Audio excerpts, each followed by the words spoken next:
Mhm.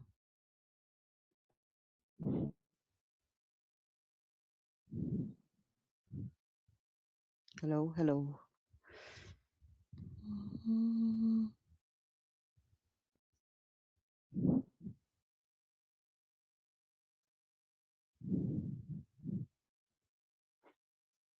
Let's start. Good evening sa lahat. So, we will start na ha. Paki-message, good evening. Paki-message na lang yung mga kasama natin na wala pa para maka-join na rin sila. Okay, mga tsopa-tsopa natin dyan. Okay. So, good evening sa mga na kasama natin dito. Lalo na yung sa mga nagpa-assist sa akin. Albert. Okay. So, we'll start na para matapos tayo ng maaga at makapagpahinga pa kayo at bebe time. Charot, bebe time. Okay, so good evening. I am Ma'am Grace, Lynn Grace Capos Soriano, a registered criminologist and certified criminalistic specialist. So tonight, 8th day nyo na no, sa review. So congratulations, nakalagpas na kayo sa 1 week. No? So I hope tuloy-tuloy lang yung ano nyo, gana nyo sa pagre-review. No, tuloy-tuloy lang yung gigil, determination para pumasa. So before we start, again, you can call me Ma'am Grace. So just a quick background. I also took the same examination in 2022. Hindi ko lang alam kung March or April kasi March and April I took parang 3 exams. Si Penology, tapos si Napolcom, at saka si AFSAT. No, nag-take ako ng 3 exams diyan. March or April 'yon. And then I took CLE ng June, the same year. So, 4 na exams na government exams yung tinake ko ng 2022. So, nung sa POE, top 2 po ako national, and then sa CLE, top 6 din ako national sa criminology licensure exam. And then sa PNPE, sa yung sa NAPOLCOM exam natin, top 17 naman ako. And then yes, sa AFSAT, sa PUBG-CT, kasi sa Air Force ako nag-take ng exam ng AFSAT that time. So passer din ako. Civil service professional level, yes, I passed 2023. Sinunod ko siya kasi gusto ko talaga siya i-try. Kasi nga sabi nila mahirap. Yes, totoo, mahirap talaga pala siya. No? And then way back 2013 ata, 2013 I took the PMAE, PMA exam. Passer din ako doon. Actually ano ako yung mga neuro, no, pumunta kami ng Veluna for everything, no. Parang last stage na siya. Hindi ko lang alam kung ano nangyari, no. So, with that, I think may maitutulong naman. I believe na may maitutulong ako sa inyo to pass the examination, no. Kasi na-experience ko siya. Ah, may mga tips, mga ano ba yung mga nando'n sa exam, 'no. Actually ako hindi naman ako yung talagang point by point nagre-review guys, yung dapat yung nire-review ko yung lalabas talaga sa exam. Akin yung concept, kasi kahit anong bato ng question, kung naiintindihan mo yung concept ng batas, ng procedure, hindi ka na malilito. Ang magiging problema mo lang diyan is yung English, kung naiintindihan mo yung question, kasi English nga yung question. Kasi kahit gaano mo ka naiintindihan yung concept ng batas, yung ganito, kung nilatag na siya sa question at hindi mo naintindihan yung question, do'n tayo magkakaproblema, 'no. So, hindi naman ako yung kailangan yung specific words yun ang lalabas, hindi dapat gano'n. Dapat concept ang matututunan niyo dapat, 'no, na hindi lang siya sa exam gagana, hindi lang siya sa exam magagamit, but also 'pag nasa loob na kayo ng service. Okay. So, ayun. So, tonight, we will be discussing the salient features or provisions of 3 laws na naka na involve, 'no, or related siya sa penology, sa mga jails officer natin. So, I'm sure na-discuss na sa inyo si RA 6975, the DILG Act of 1990. So, hindi siya kasama, no? So, we will be discussing RA 9263. Dito pala ako. Yan. Si RA 9263, then RA 9592, and then the RA 6713. So, we will start with RA 9263 or the Bureau of Fire Protection Bureau of Jail Management and Penology Professionalization Act of 2004. Okay. So, bago tayo mag-proceed, I want to ask you, bago ang batas na 'to, 'di ba, BFP tsaka BGMP lang 'yun nandito sa batas na 'to. Meron 'yan silang kapatid, si PNP. Anong batas, again, anong batas yung magkakasama pa sila? Yes, April. Okay, sir. April yung POE. Okay. So, anong batas yung magkakasama yung tatlong 'yan? Sina BGMP, si BFP, tsaka si PNP. So, 'yan yung tinatawag nating tri-bureaus, 'di ba? Kung meron tayong tri-branches sa AFP, yung Navy, Air Force, tsaka Army, meron naman tayong tri-bureaus pagdating sa civilian na mga civilian ang tawag natin kasi civilian naman talaga sila, hindi sila military, 'no? Meron din tayong tinatawag na tri-bureaus. So, hindi ko alam kung kayo ay nagre-respond sa aking question, but nasabi ko na rin sa kanina. So, yung tatlong 'to, PNP, BFP, tsaka BGMP, talagang magkakasama yan sila sa isang batas. That's the RA 6975 or the DILG Act of 1990, the Department of the Interior and Local Government Act of 6975 of 1990. Okay, correct. RA 6975. So magkakasama yan sila. Actually, may mga kasama pa yan silang iba. Yung ni-reorganize si DILG kasi dati LG ano lang yan eh, Department of Local Government lang. DLG lang yan si DILG dati. So dahil sa RA 6975 na bago din siya, naging DILG din siya. Nandan din talagang sinolidify yung NAPOLCOM, no? And then yung PPSC nandyan din, no? Tapos ang nangyari, nag-professionalize ang PNP, no? May batas 'yan 8551. Nag-professionalize, sumiwalay siya, no? Galing sa 6975 na buo sila, nag-professionalize si PNP na dapat college graduate, dapat may eligibility and everything, dapat may degree holder talaga. So naiwan 'tong dalawa. Kasi before na-professionalize si PNP, tatandaan niyo, yang mga jail officers, mga fire officers, tsaka police officers, sila po ay kahit high school graduate lang pwede ka because of the PC dati. Okay. History na siya. So, yun, hindi sila maka-graduate ng college, high school graduate lang or 2 years lang sa college, so hindi sila graduate, hindi sila degree holder. So, nung nabuo si PNP, BFP, tsaka BGMP, humiwalay si PNP. Gusto nila professional ang mga PNP, college graduate, degree holder, mga ganon. So, humiwalay. So, naiwan si BFP tsaka BGMP na okay lang na hindi sila college graduate. Ngayon, sabi doon dito sa batas na to, pare-pareho lang din naman during time of emergency, during the time of insurgencies, ang trabaho ni PNP, pareho lang ang gagawin ni BFP at saka BGMP. So dapat pantay-pantay po sila ng standard dapat, pantay-pantay sila. That's why humabol ito si BGMP tsaka BFP. Nag-professionalize din sila. Kasi nauna nang nag-professionalize naunang nag-professionalize si PNP. Okay. So ito na. RA 9263. Ano bang nakapaloob diyan? Ano ba yung sinasabing professionalization? Okay. Oops. So, dito, again, yung brief history natin, na-discuss ko na yan. Ayan po yung Department of the Interior and Local Government Act. So, before the enactment of 9263, ayun nga, yung organization and administration ng major public safety services ay nabuo doon sa 6975. Ayun nga, PNP, BGMP, BFP. Tapos na-reorganize si DILG, no? Tatandaan niyo tong word na the, ha? The. Huwag yang mawawala. Department of the Interior and Local Government, hindi Department of Interior. Okay? Next. So, nabuo siya. Ngayon, doon sa 6975, mahabang batas yan, guys. Mahaba. Yung para lang sa BGMP is Section 60 to 65. Napakaikli lang ng para sa BGMP.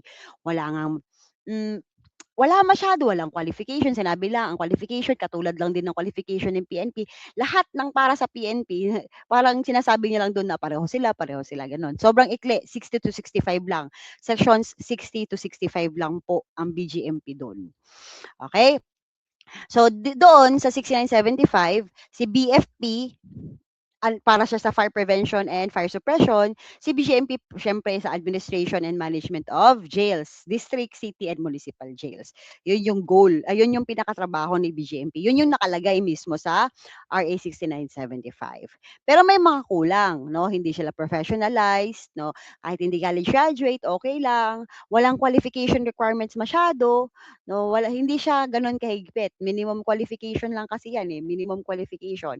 Kumbaga sa presidente, minimum qualification para makatakbo kang presidente, able to read and write, 'di ba? At least 40 years old. Tapos Filipino citizen, tapos registered voter.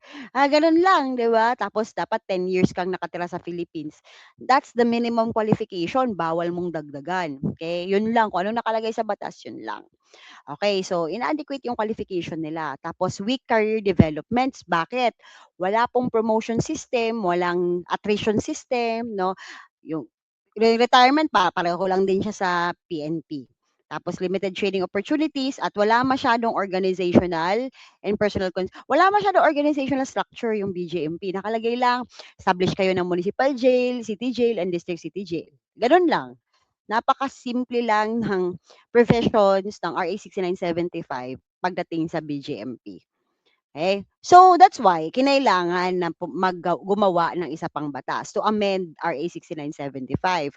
So dito po sa RA 6975, tatandaan dalawa pong agencies yung involved, BFP tsaka BGMP. Tandaan niyo yung title ha, pakasali si BFP doon. But throughout my discussion, ang i-discuss ko lang siyempre is yung para sa BGMP kasi yun lang naman yung mga pasok sa penology. But if ang itatanong is anong agency yung sakop ng RA 9263, dalawa sila, BFP tsaka BJMP. Okay? So let's go. So ito yung mga salient provisions ng RA 9263, no? Ginawa niya yung organization and leadership structure, no? Kasi wala kasi talaga good doon, guys, kung sino ang head, walang head doon ng BGMP, anong may ranggo, pero wala yung mga positions, no?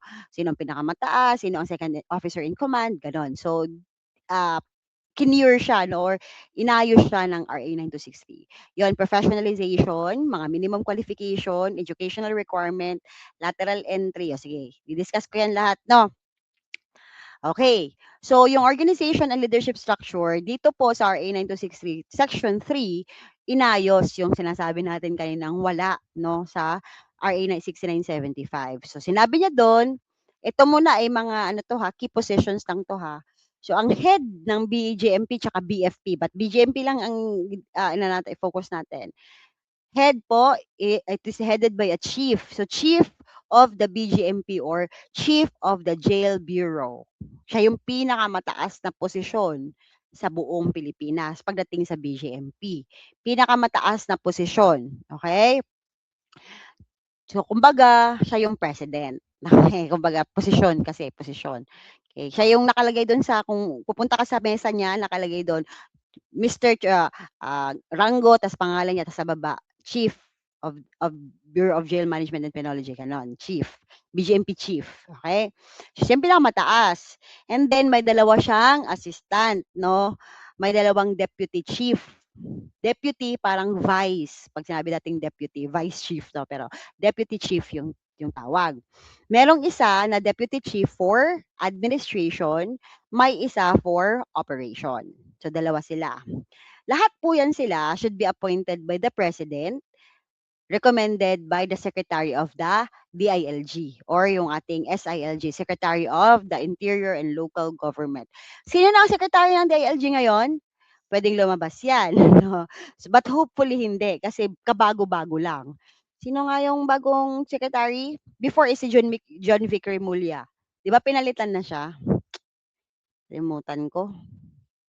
Kaka-check ko lang ng balita na yun eh. Sa chat nyo, i-comment nyo nga guys, sino yung bagong SILG. Okay. And then, ang ranggo na pwede na, qualified na para maging chief or deputy chief ay senior superintendent. So kung ikaw ay superintendent pa lang at gusto mong maging chief ng BGMP or deputy chief ng BGMP, hindi ka pa pwede. Kasi ang ranggo na pwede nang maging chief or deputy chief, senior superintendent, chief superintendent, no? para maging nasa taas na. Okay? So, yan sila. Except if they are retirable within 6 months, syempre. Okay, next. So, ito yung ano, lo, hindi ko naayos. Hala, sorry guys. So, ito yung key positions. So, position ito ha, dito siya kasama siya dito. Ito po yung ranggo. Parang tanga yung pagkakagawa. Okay. So, Chief of the Jail Bureau, pinakamataas, ang ranggo niya ay Director. Deputy Chief for Administration, ranggo niya ay Chief Superintendent. Then, Deputy Chief for Operation, Chief Superintendent.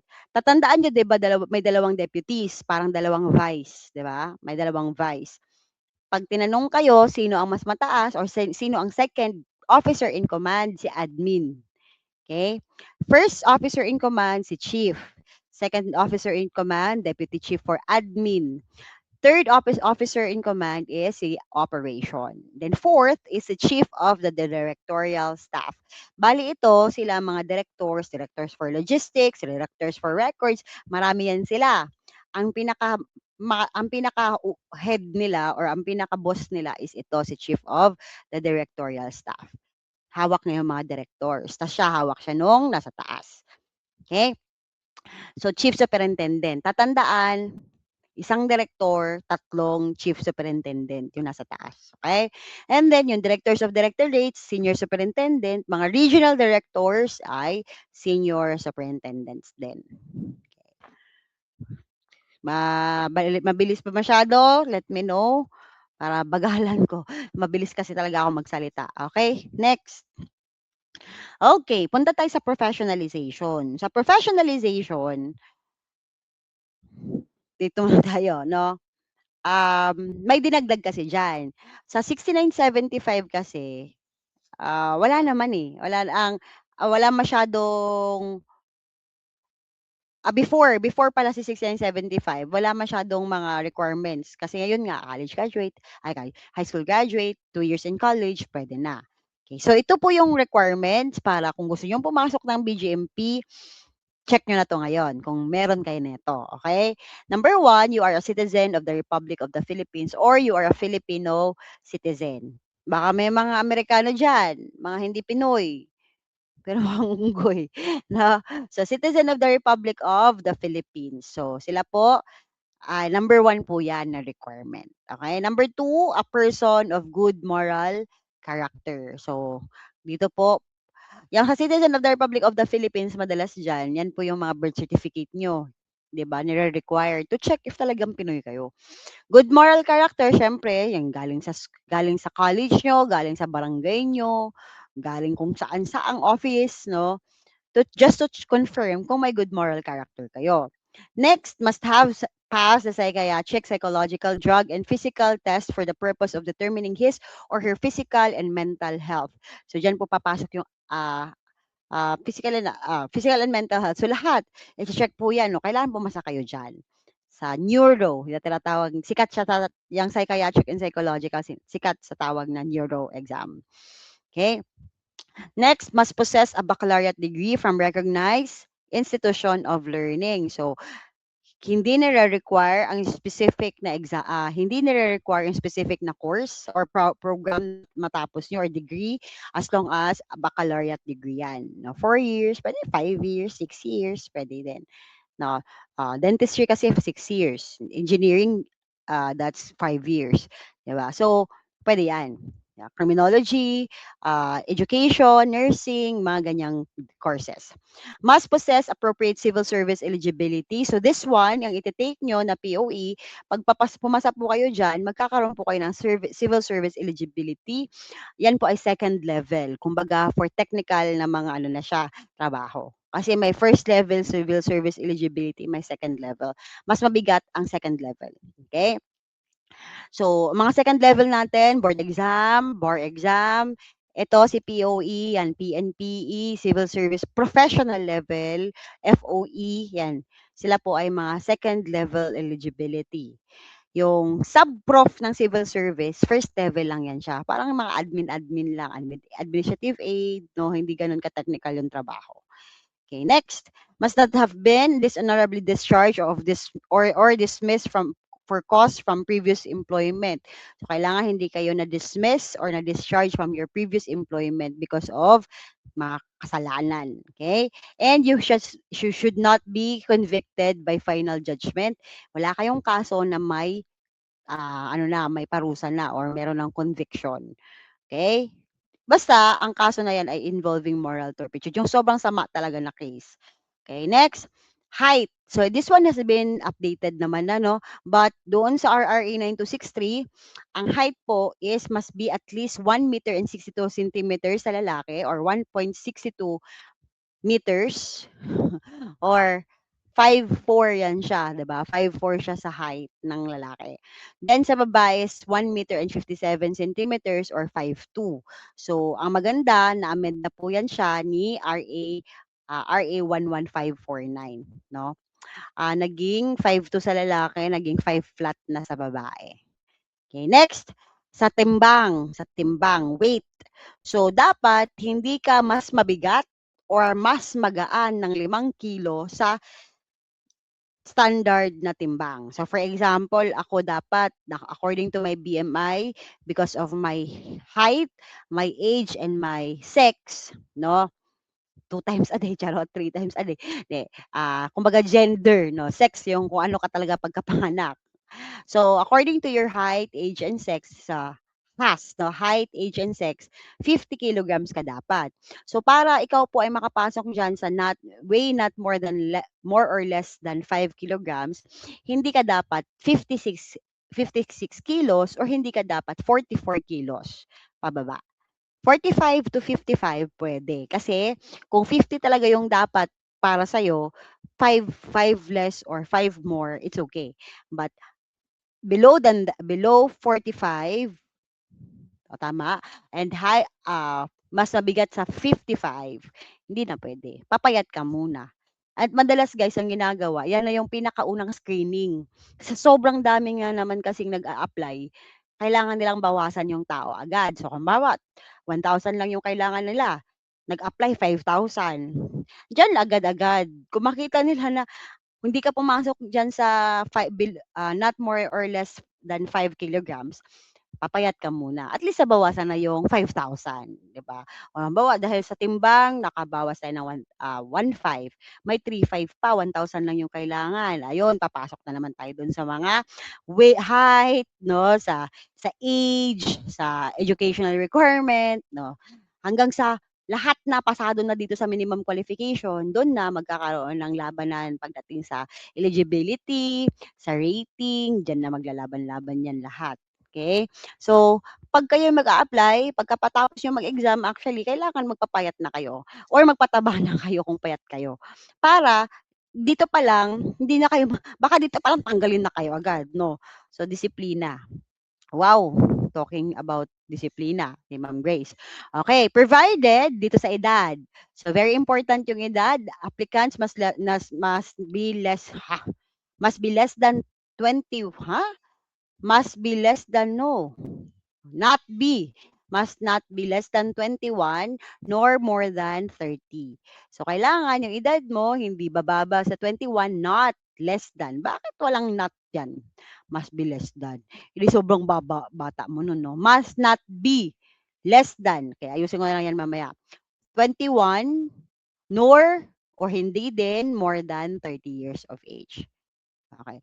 Tapos, lahat ng nasasabi kanina, yung Filipino citizen, good moral character, meron kang baccalaureate degree, age mo, not age, weight mo, height mo, dapat tuloy-tuloy yan. Makapasok ka sa BGMP, hindi pwedeng magpataba ka doon. Pasok naman na ako. Pwede na ako, 50-50 dapat yung timbang mo, nag-70 ka na. Hindi, i-maintain mo lahat yun. Lahat ng nandito guys, i-maintain nyo yan, yung good moral character. Hindi porket nakapasok ka na sa BGMP, American citizen ka na, citizen. Citizen ka na, hindi pwede. Hindi porket nakapasok ka na sa BGMP, magda-drugs ka na kasi tapos na ang drug test. Hindi. Continuing character. In character. Tuloy-tuloy. Kahit makapasok ka na, tuloy-tuloy pa rin yan. Siyempre, except si age. Kasi tatanda talaga tayo. Alangan naman nakapasok ka, hindi ka pwede mag-birthday. Di ba? So, Siyempre except si age, 'no? So, except for this particular na ano, yung age, lahat po yun ay continuing in character at may mawala lang po dun sa mga 'to, may mawala diyan guys. Puwede kang matanggal sa trabaho, okey? Ayan, ground for separation or retirement from service. Okay? So, let's go. Okay, dito na tayo sa next. So, ito po ay mga ranks. Okay, ranks po ito. Bakit ko siya ginanito? Kasi, pagdating sa paano ako aangat, mapopromote, may mga specific persons who should appoint you para maangat, mapunta ka sa posisyon na yan. At yun po yung shortcut. Pwede nyo sabihin RCDP yan or RDCCDP. Okay? So, ito po yung mga ranggo. Itong mga hindi ko alam kung anong kulay tae yata 'to, sorry sa kumakain. Kulay maroon, okay? They are what we call non-commissioned officers, NCOs, hindi sila officials. Okay, NCOs. But they're officers, jail officers sila. Okay? Jail mabilis lang i-memorize 'to. JO1, JO2, JO3. JO1 to SJO4. Okay, napakabilis. Basta 7, 7 po 'yan sila. 7 po yung ating mga non-commissioned officers, 7 din yung ating commissioned officers, mga officials or nandun sila sa medyo matataas na posisyon, no, mga key positions. Okay. Next, sa commissioned officers, meron tayong 3 inspectors, 3 superintendent, 1 director. Okay? So, punta tayo sa pinakamababa na official, that's inspector. Tapos, senior chief. Superintendent, senior chief. Mas mataas palagi si chief kaysa kay senior.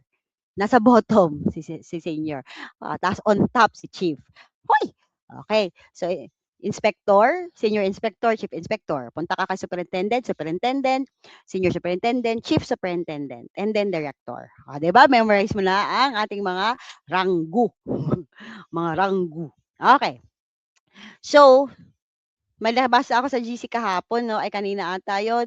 So ito po yung required or qualified na para maging, deputy tsaka chief, ito.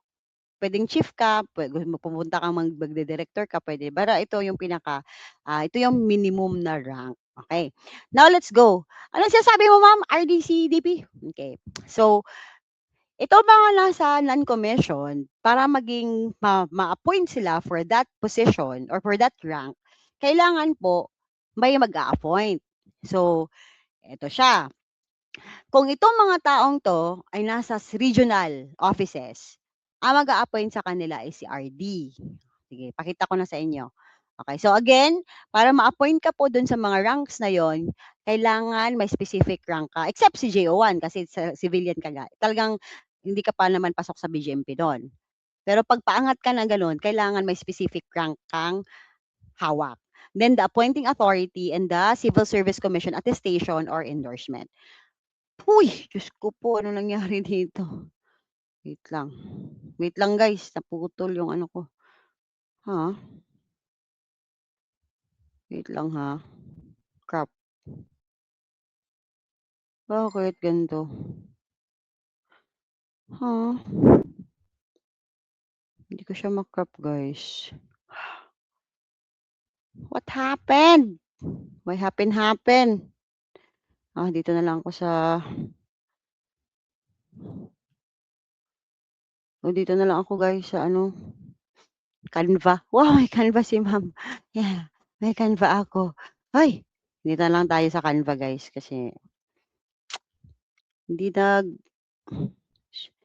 share screen. Okay, kakaloka. Ganyan yun talaga yung totoong itsura dun kanina. Hindi ko alam bakit. Okay. So ito siya. Ah.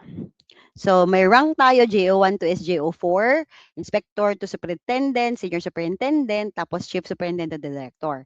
So ang appointing authority natin, regional director, sinabi ko nga, kapag ikaw is halimbawa apply ka sa Region 1, okay? Region 1. Para po ma-appoint ka as jail officer 1, si RD po yung mag-a-appoint sa'yo. Siya po yung appointing authority. Ikaw yon sa R1 ka hindi niyo nakikita? Bakit? Bakit ganoon? Ano, ba't di niyo nakikita? Check ulit. Wah! Charot. Wait lang. Wait lang guys. Huwag kayong umiiyak. Iiyak din ako. Charot. Iiyakin pala. Hindi niyo nga nakikita ano. Wait lang. Sana hindi ganito lahat. Tingnan ko nga. Oh, gumana naman. Ini-screenshot ko lang. Tingnan natin kung gagana. Walang jo. Walang jo. Ma'am, wala po PPT. PP. PP meron. Huy! Nangyayari kay Ma'am Grace. Sana naman sa mga kanyang masama na siya masyado. Masamang tao ka na, Ma'am Grace. Okay, let's check this out. Let's check this out! Current slide. Tingnan natin 'to kung gagana 'to. Kasi hindi siya naka-on stage, I think. Tingnan ko nga. Sana gumana 'to, guys. Yan kaya.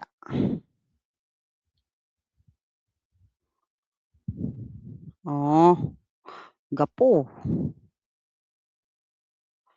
Sir, andiyan ka ba, sir? Tulungan mo nga kami, sir. Sir Kirk?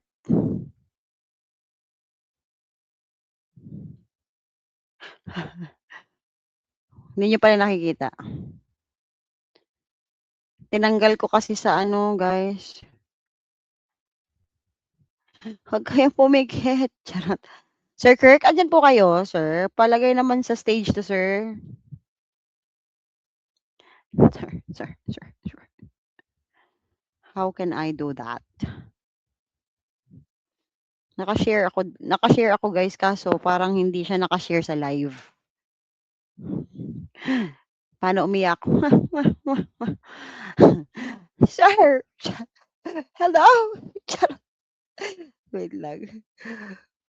Is-message natin siya. Patawarin niyo kami. Sir Kirk. Tawagan natin siya. Naka-live ata kasi sila dun sa FOE din. Pasuyo. Sige, ihi muna kayo dyan, mga palaihi.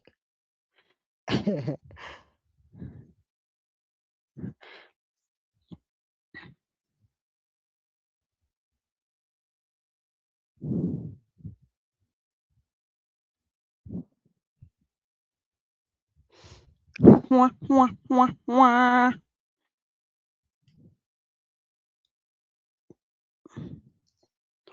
Mwah, mwah, mwah, mwah. Hello, sir. Hala, guys.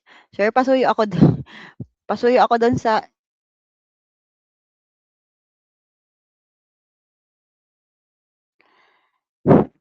Ninistorbo. Ayaw kasi niya, guys, eh. Mwah, mwah, mwah, mwah. Ihi muna kayo. Wala pong nalabas. Hawakan mo mabuti para lumabas. Mwah, mwah, mwah, mwah.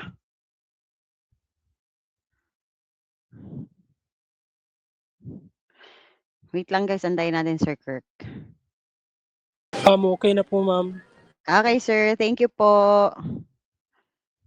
Tayin ko lang na mag-show up siya dito sa aking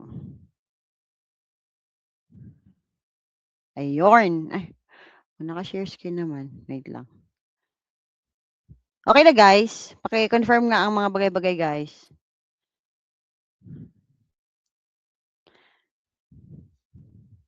Guys, paki-confirm ang mga bagay-bagay guys. Hello guys. Okay na guys. Sabihin mo.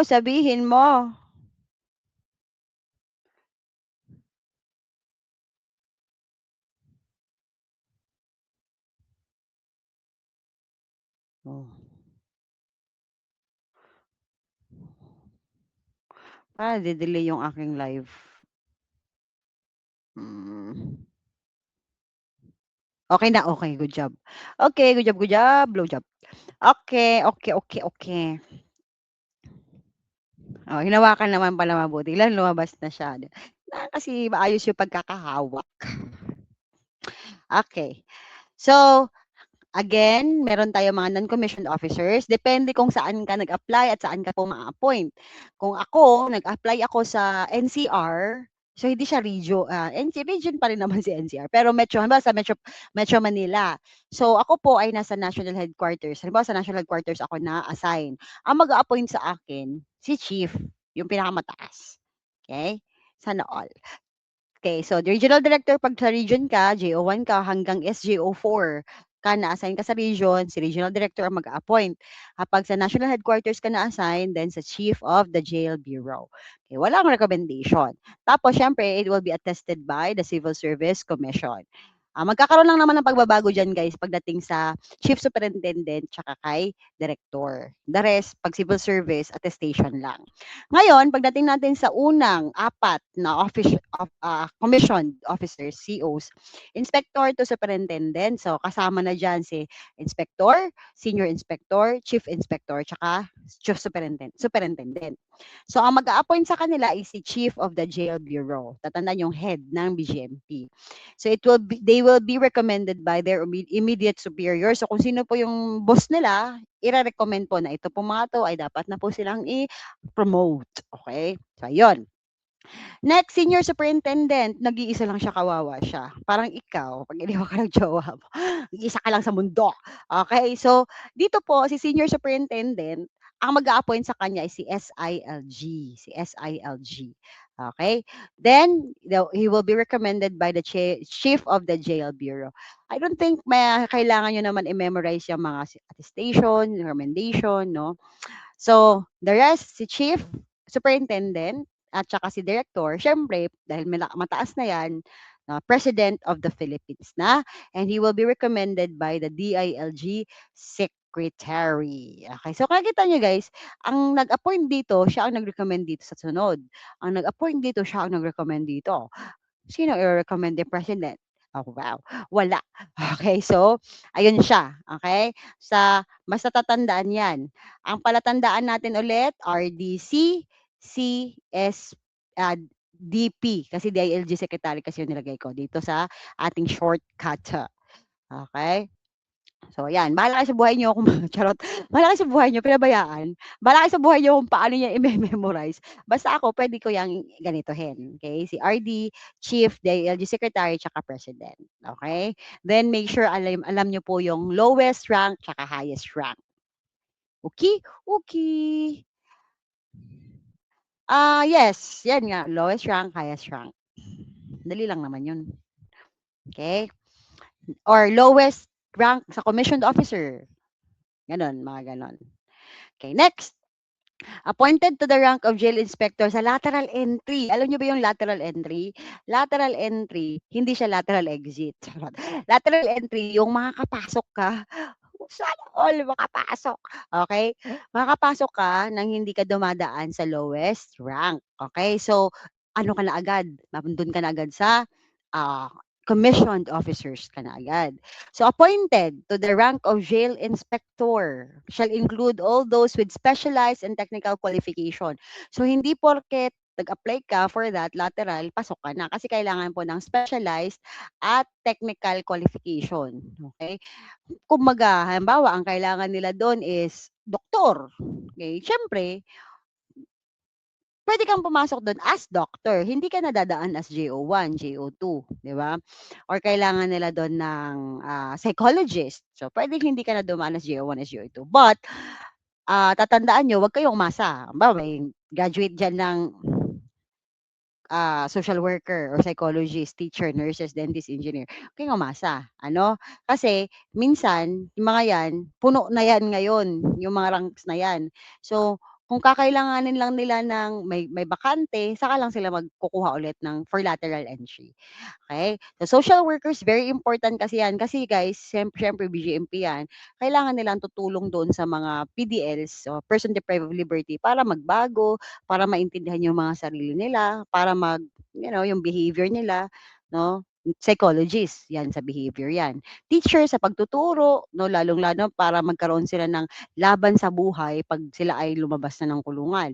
Mayroon na silang napag-aralan para hindi na sila bumalik sa dating sila. May pagkakakitaan na sila na totoong dapat pagkakitaan, hindi yung illegal. Okay. Nurses, dentists, and engineers.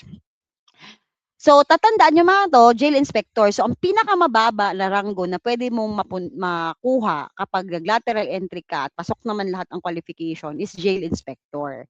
But meron pang isang set ng lateral entry na mas mataas po yung posisyon, jail senior inspector. Yung mas mataas isang rank higher.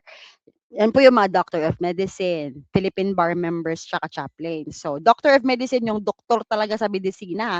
Hindi yung Doctor of Philosophy, ha? Hindi yung Doctor of Criminology. Hindi yung doktor na nagpo-forge ang document, nando-doktor ng papel, hindi. Doctor of Medicine talaga. And then, Philippine Bar members, mga lawyers po yan. Pasado na sila sa bar exam. And then, chaplains, mga airplane siya. Mga pari, okay, priests. So, siyempre 'pag sila po ay nakapasok sa service, yun talaga ang trabaho nila.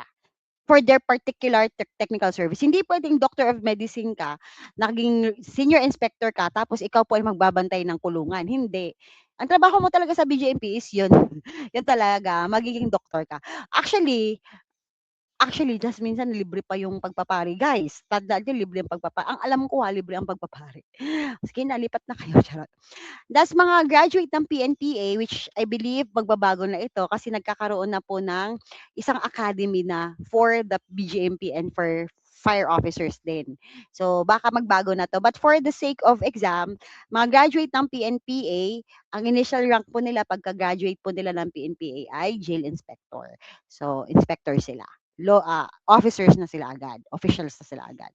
Okay, okay. Next, sa qualification, sa municipal jail warden, city jail warden. Municipal jail warden, pastor hindi eh, kailangan yung 10 years talaga yung pag-aaral mo, yung theology, kumbaga ang tawag natin yan. Theology yan siya, Doctor of Theology. Okay? Okay, so ano nga yung tanong ko sa sarili ko? Okay, municipal jail warden. Diyan sa munisipyo niyo, kung na may taga-munisipyo diyan, hindi city ha, kung merong jail diyan sa lugar niyo, that's the municipal jail. May isang tao diyan na pinakamataas sa buong buong jail na 'yan sa munisipyo niyo. Ang tawag natin sa kanya ay jail warden, municipal jail warden. Ngayon, para maging municipal jail warden ka, kailangan at least naka 12 units ka ng Bachelor of Laws or law na course, naka 12 units kahit di ka pa graduate. 12 units, I think, pasok na yan sa isang SEM.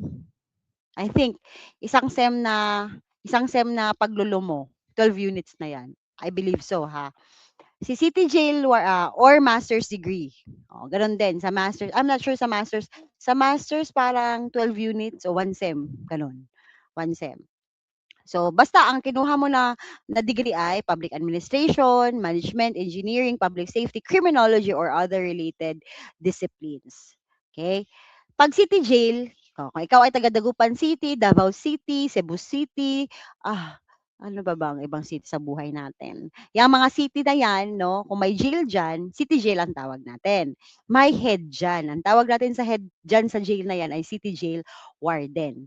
Para maging qualified ka to become a city jail warden, kailangan naka 24 units ka naman ng law or master's degree. Sa ganito ding mga masters. Depende kung alin yung kukunin mo dyan.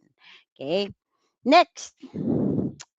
Sa district jail, provincial jail, assistant ng mga yan guys, no, hanggang kay national headquarters sa director, graduate na dapat ng Bachelor of Laws or graduate na rin siya ng master's degree.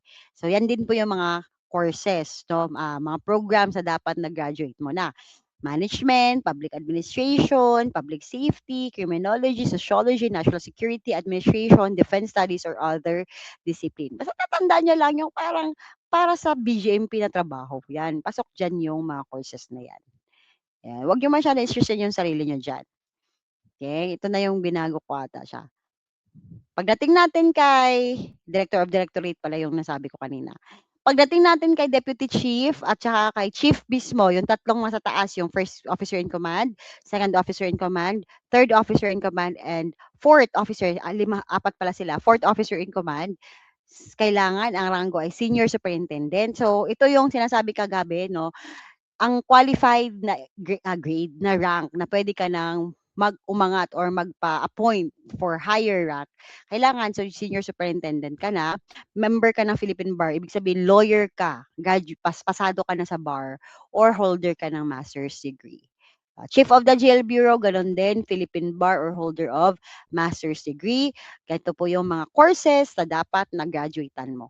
Or lang yan ha, pwedeng graduate ka ng law, tsaka lawyer ka na, okay? Or nag-master's degree ka. Kahit alin diyan sa dalawa. Okay? Next, eto na, attrition system. Pag sinabi nating attrition system, kasi 'di ba sinabi ko kanina sa RA 6975, hindi naka-specify doon yung attrition system, promotion system ng BGMP. Pati nga yung recruitment, sinabi niya lang gayahin niya lang si PNP. Okay, so dito sa RA 9263, kinlarify siya, 'no, kinear yung kakulangan na yon. So what do you mean by attrition? So tatandaan niyo ha, demotion, ranggo mo 'to, demotion bababa ka, demote. Promotion, aangat ka ng ranggo. Attrition, lalabas ka na sa service. Okay? But ang paglabas na 'to ay minsan sapilitan. Sapilitan 'yan, sapilitan. May separation, sapilitan siya, okey? So ito yung mga paraan para matanggal ka sa serbisyo. Aside from puwede kang makulong dahil gumawa ka ng krimen. Ito dahil lang sa habang nasa loob ka, ito yung mga nangyayari. Okey, kinakausap ko yung phone ko. So the first one is attrition by demotion. Ano ibig sabihin ng demotion? Bababa. Okay? So if you were a personnel, for example, senior superintendent ka, or let's just say you were uh, senior jail officer 4, SJO 4 ka na. Ngayon, na-demote ka, may ginawa kang mali, kasalanan sa loob ng service, pero hindi pa krimen. Kasi kung krimen, talagang pwede ka na matanggal. So, ginawa kang kasalanan, you were demoted. Okay. So, from SJO4, na-demote ka sa SJO3. Okay lang naman yon. Hindi ka pa naman tatanggalin. But, if umabot na ng 2 years, lagpas na, dapat within 2 years, guys, makabalik ka doon sa posisyon mo. Okay? Pero hindi. Or di kaya mabigyan ka ng trabaho na corresponding kapantay do'n sa posisyon mo or sa rank mo dati. Hindi na restore. Lagpas na ng 2 years. 'Yan, puwede ka ng ma-separate, tatanggalin ka or puwede ka na mag-retire if retirable ka na. Kailan magiging retirable? 20 years ka na sa service. 'Pag separated, for example, 10 years ka pa lang sa service, tatanggal ka na because you were demoted at umabot na ng 2 years, hindi ka pa rin nakakabalik sa dati mong rank, separated ka nun. Ano ibig sabihin nun? Wala ka pong mga retirement benefits. Okay? Kasi para kang tinanggal sa trabaho nun, sa kapilitan. Pero pag lagpas ka ng 20 years and above ka na sa service, saka ka na-demote, tapos hindi ka na na-restore to your previous rank, retired ka nun. Ibig sabihin, sige, aalis ka na sa service, but considered retired, para kang nag-resign. Okay? Makakakuha ka ng mga benefits ng isang retiree. Okay. So, kung made-demote man, kailangan mabalik ka sa dating rank within 2 years or mabigyan ka ng trabaho corresponding to your rank. Next, attrition natin, attrition by non-promotion. So, nasa pangalan na mismo, hindi ka umaangat, nagsistay ka lang sa iyong ranggo. Okay lang magstay ka sa rank mo, wag lang umabot ng 10 years. At okey lang din magstay ka diyan sa iyong ranggo basta ikaw po ay nandun ka na kina direktor, nandun ka na kina deputy chief, 'no, nandun ka na kay, directorate, 'no, mga gano'n na yung iyong ranks, okey lang yun. But if hindi ka pa nasa non-commissioned officer ka pa lang, inspector ka pa lang, Halimbawa SJO1 ka 'no, SJ1, Senior Jail Officer 1. 10 years ka na sa rank na 'yan, hindi ka napo-promote. Then, puwede ka na pong i-separate or puwede ka ng i-retire. Depende ulit kung ikaw ba umabot ng 20 years or hindi, okay. Next, another one, poor performance, nasa pangalan din niya. 'Di ba mabagal ang promotion sa BJMP, wala ba exception kapag JO1? Wala, yan kung susundin natin yung batas, yan talaga yun.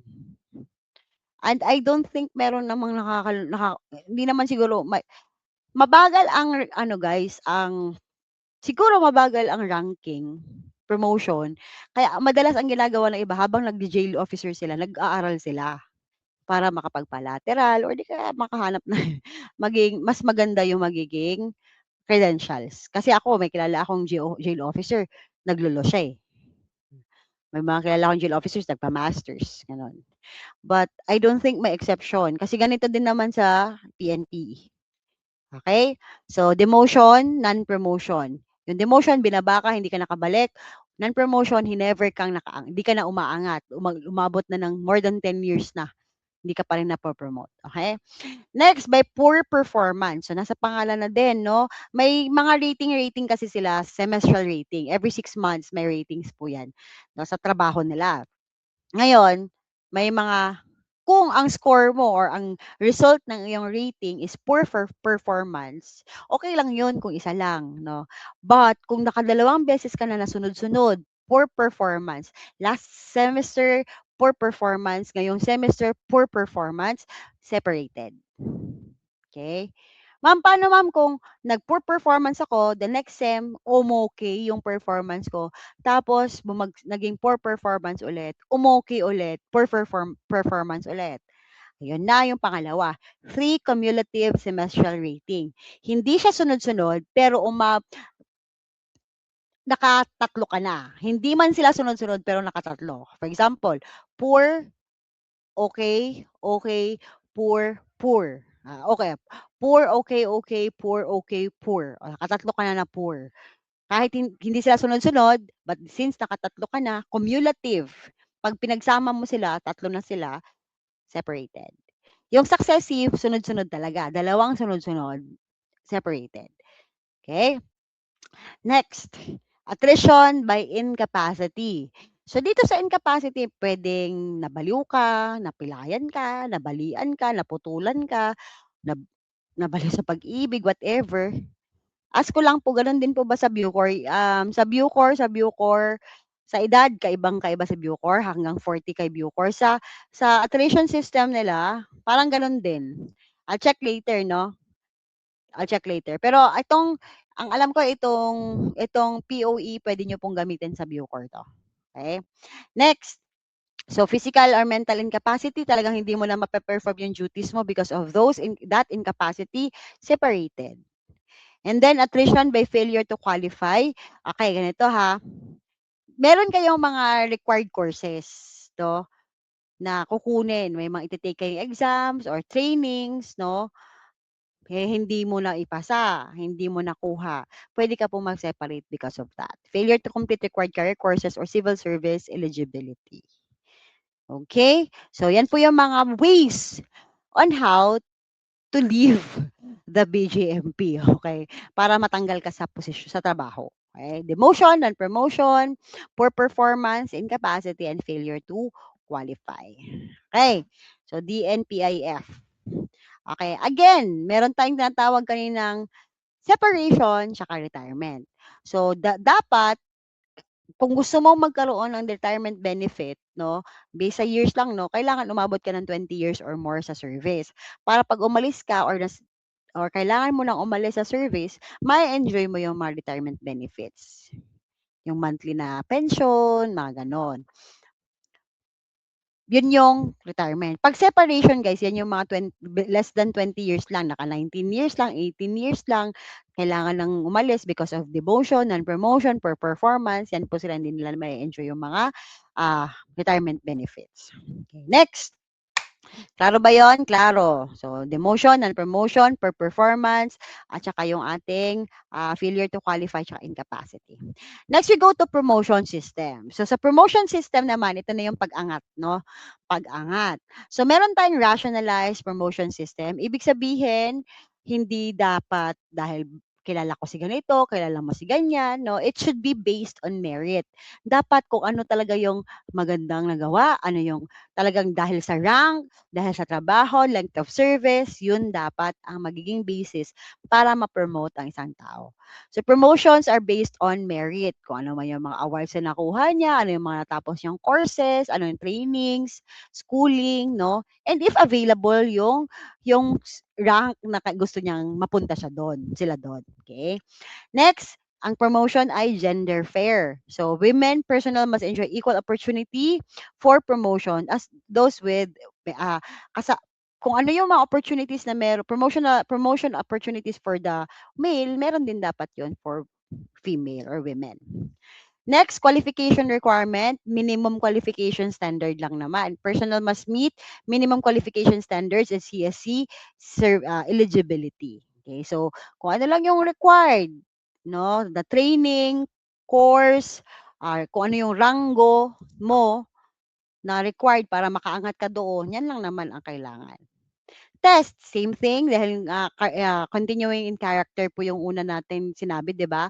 Dapat maipasa mo pa rin yung psychiatric, psychological, drug and physical exam.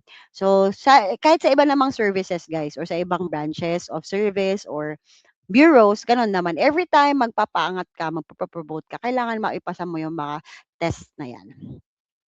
There is another way para po ikaw ay ma-promote. That's the special promotion, yung promotion for heroism. So kapag ikaw ay may ginawa ka that showed conspicuous courage and gallantry, na talagang kakaiba yung ginawa mo, talagang napakita kung gaano ka ka tapang, gaano ah, yung talagang nagagawa mo yung trabaho mo, it's beyond, no? It's beyond doon sa ine-expect sa'yo ng Pilipinas, no? You will be promoted to the next higher rank. Okay? So, yan yung mga special promotions. Next, nationwide recognition. So personal recognized in a nationwide search by accredited civics organization may also be promoted. At validation, promotion for heroism or recognition must be validated by the DILG and Civil Service Commission. So bago pa yung mga heroism, sabi mo, ay meron pa akong ginawang ganito, hindi lang ikaw ang magsasabi. It will be validated by the Civil Service and yung ating DILG. Okay? So, yan lang, concept lang. Merit and availability of rank, okay? And then, meron din tayong spot promotion. Next.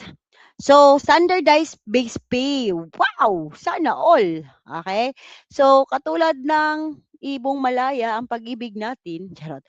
So, katulad lang din sa PNP, sa BFP, no? And I think pareho din sa tri-branches ng AFP. So ganito din yung sahuran, SG10, no? SG10 yung lowest, that's 29,668. Aabot pa yun ng 36, 37 because of the allowances. Kasi ito base pay lang naman to guys. Meron pa mga clothing allowance and other allowances, no? Ikaw po ay ito pangarap ko kung sana kung ako po ay naging BGMP, pangarap ko sana maging star team or QRT, no? Yung mga star team yan, yung mga parang SWAT sa BGMP. Okay? Siguro meron silang mga iba pang allowances. Ang tawag natin hazardous pay kasi delikado yung buhay nila doon sa trabaho nila. Parang SWAT kasi yan sila. So yan po yung ating standardized pay sa ating hindi niyo naman kailangan i-memorize yan guys ha, hindi niyo kailangan i-memorize. Siguro pang paano lang, pang pa-excite lang. Charot. Okay, and then these are the ranks. Next. Okay, so natapos na natin si RA 9263. So ang pinaka-importante kay RA 9263 is the Yung sinabi kong professionalization na standardize yung recruitment, yung qualification, na standardize po yung attrition system, promotion system, no? And then yung structure, kumbaga, ng BGMP. Kasi if gusto niyo makita, punta kayo sa 6975, puntahan niyo si section 60 to 65. Ganun lang kaikli ang BGMP doon, no? Sobrang ikli lang talaga niya. Pwede niyo yung basahin para lang makita niyo yung itsura niya. Okay? Next, we go to Republic Act 9592. Kung gusto niyo tapusin ko agad tong RA 9592, ito lang siya. Remember, noong 2004, 'di ba? 2004, ginawa si RA 9263. Anong ni-require na RA 9263? Kailangan college graduate. Oh. So last time lumabas ang highest and lowest rank, then insignia ng dalawang sampaguita leaves. Yan ang lumabas according to Sir Kirk. Okay? So para gusto niyong bilisan ko yung 9592, remember 2004 sinabi kailangan college graduate ay at may civil service, may eligibility po yung lahat ng pwedeng pumasok at papasok sa BGMP. 2004 yan. Ngayon, 2009, naglabas ng batas. Hanggang ngayon, hindi pa rin college graduate. Yung nasa loob, yung mga dating nasa loob na, yung nasa service na hindi pa college graduate, hindi pa rin pumapasa, hindi pa rin nag-aaral. So they have, naglabas sila ng batas na to, pinasa yung batas na to na require. Now, we will be giving you 5 years. Yung nasa loob na ng service, nasa BGMP na, they will be giving you 5 years para makagraduate. 5 years, sakto yun kasi 4 years lang naman isang course, di ba? So, they give them 5 years para makatapos ng isang degree. Para ma-meet nila yung minimum educational qualification at yung eligibility. 2009 yan. So, dapat by 2014, lahat ng nasa loob na ng BGMP ay graduate na ng college. Kasi syempre, kung ikaw ay nasa BGMP na at sinabihan, kailangan college graduate lahat ang nasa BGMP ha, mag-aaral ka pa ba? Nasa loob ka na ng BGMP. Syempre, hindi. Hanggat hindi nila i-require, hindi sila matatanggal, di ba? Kung hindi naman ako matatanggal, ba't pa ako mag-aaral? So, by 2019, ayun, gumawa sila ng batas na we will be giving you 5 years. Pag hindi kayo nag-aral, hindi kayo naka-graduate, wala kayong eligibility, tatanggalin namin kayo sa service. Ayan. So, yun yung shortcut.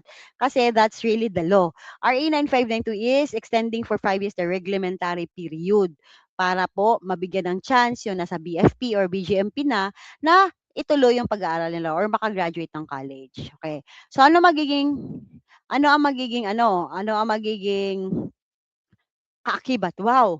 Consequence. So, yung mga existing personnel before 9263, they were given 5 years to complete degree and eligibility requirements. Okay? 5 years. Yung mga nasa loob na ng service, okay, there is an exception. Kahit na hindi ka college graduate, wala kang eligibility requirement, hindi ka papasok ng ganito, ganyan. But more than 15 years ka na sa service, exempted ka na. Kasi, 'di ba, magti-20 years na rin naman sila, eh. So, exempted ka na from educational and eligibility requirement. Yun lang yung exception, okay? And then, yung mga may NAPOLCOM eligibility holders, yung mga pumasa sa PNPE, gano'n, gano'n, no need to obtain separate civil service eligibility. Okay? Kasi siyempre before, magkakasama nga naman yan sila. Okay? So again, ulitin ko, yung nasa loob na ng BFP tsaka BGMP, kailangan may 5 years kayo para makatapos ng isang degree or isang course or program at makakuha ng eligibility. Okay? Exception, kung ikaw ay hindi pa graduate ng college, wala ka eligibility, pero more than 15 years ka na sa loob ng service, exempted ka na. No need to aral-aral. At kung ikaw po ay NAPOLCOM eligibility holder, no need na rin. Okay. Pero kailangan mong graduate. Okay? Ayun. Ano mangyayari, ma'am? If you failed to comply after the extension period, pwede ka pong ma-separate or ma-retire. So, diniscuss ko na po yung separation and retirement natin. Separation, ang pagkakaiba, tanggal ka sa trabaho, wala kang benefit as a retiree. Pag retirement, alis ka sa trabaho but considered retired ka. May mga retirement benefit ka. Para ka nang resign. Okay? So, paano natin malalaman, ma'am? Hindi ako nag-aral, ma'am. Sorry. Hindi ako nag-aral. Okay? Below 50 years old pa lang ako. Tapos less than 20 years pa lang ako sa service. You are separated. Pero kahit hindi ka mag-aral, 50 years old and above ka na, and at least 20 years ka na sa service, 21, 22, 23, then will be retired. You will enjoy the retirement benefits na isang jail officer. Okay? Okay. So ito yon, ayan yung major amendment lang. Existing personnel before RA 9262, 5 years to comply sa educational qualification. Pag more than 15 years above 15 years ka na sa service, exempted ka. Pag may NAPOLCOM eligibility ka, still recognized yan, you don't need to get another eligibility. Hindi mo kailangang mag-exam pa ng civil service para lang hindi ka matanggal sa trabaho. Okay, and then we have the separated and retired. Okay na yan. And then sa promotions, based on merit, vacancy, qualification, physical and psychological fitness, and heroism may lead to automatic promotion to the next higher rank. So isa pa lang sa binago pala ni 9592, no? Yung about sa promotions. So promotion, it should be based on merit, vacancy ng rank na gusto mong akyatan, qualification mo, then the tests na ipapagawa sa'yo. And then, pagdating sa promotion to next promotion, kapag may special promotion because of heroism, automatic yan, next higher rank. Okay? Next. Naulit. Paulit-ulit, ma'am. Ayaw mo na. Okay. Last law. So, very, very basic lang naman kasi si 9592. Ang pinakatatandaan nyo lang dyan yung 5-year reglementary period. Well, it's not, ano na ngayon, guys, hindi na kailangan yan ngayon because 2009 pa lang yan. So, by 2014, natanggal na lahat yung hindi nag-aaral during that time. So, ngayon, for sure, lahat ng pumapasok sa BGMP, college graduate at may eligibility. Okay? Next, we go to the last law, the RA 6713, the Code of Conduct and Ethical Standards for Public Officials and Employees. Officials and employees, hindi officers and employees, officials and employees. Okay, so the code of conduct, tatandaan nyo na public service is a public trust, okay? It is a declared policy of the state to promote a high standard of ethics in public service. Public officials and employees shall at all times be accountable to the people. So lagi pong mananagot sa tao, sa ating mga Filipino citizen, ang mga public officials. And when you become a jail officer, or sa Bucor man yan, o sa BGMP, you are considered public officer, or public official, public employee. So you will be accountable to people and shall discharge your duties with utmost responsibility, integrity, competence, and loyalty, act with patriotism and justice, lead modest lives, and uphold public interest over personal interest. So itong batas na to, sinasabi niya lang, ano po yung dapat mga gawi ng isang public official and employee? Ano yung mga kilos na dapat meron sila? At paano po nila i-discharge yung mga trabaho nila? Paano nila gagawin yung mga trabaho nila? Okay? So, pagdating sa norms of conduct, yung normal, kumbaga, paano dapat ang galawan, yung gawi, yung kilos. Okay? Ano dapat ang may makikita nyo sa mga kilos ng mga ganitong tao, mga public officials and employee. Pag sinabing norms, yan na yung tanggap, acceptable, kumbaga, no, na conduct or gawi ng isang public official and employee. So, they shall at all times be number one, commitment, may makikita natin yung kanilang commitment to public interest, professionalism, justice and sincerity. Ma'am, yung NAPOLCOM eligibility po ba is for PNPA lang? Yes. Sa ngayon po, after that, hanggang pang ano lang po sila, pang PNP lang po sila. Hindi nyo na po yan magagamit sa kahit sa iba pa. Yes, unfortunately. That's why may sarili din pong pa-exam si BGMP, tsaka si Pinology at tsaka si Fire. And I'm not sure kasi si Civil Service nag-announce na hindi na sila magpapa-exam next time. So hahawakan na rin siguro 'yan ng mismong BFP or ng mismong BGMP na yung magpapa-exam na siguro in the near future. Okay? But ayun po. Okay, next. Political neutrality, responsiveness to the public, nationalism and patriotism, commitment to democracy, and simple living. Okay. So, ito po yung dapat makikita natin sa isang public official and employee. Simulan natin kay commitment to public interest. Ano ba ang maiisip nyo pag sinabing public interest? Pag sinabi nating public interest, dapat uunahin natin yung ating pinagsisilbihan kaysa sa sarili natin. Uunahin natin yung public over our own personal interest. Okay?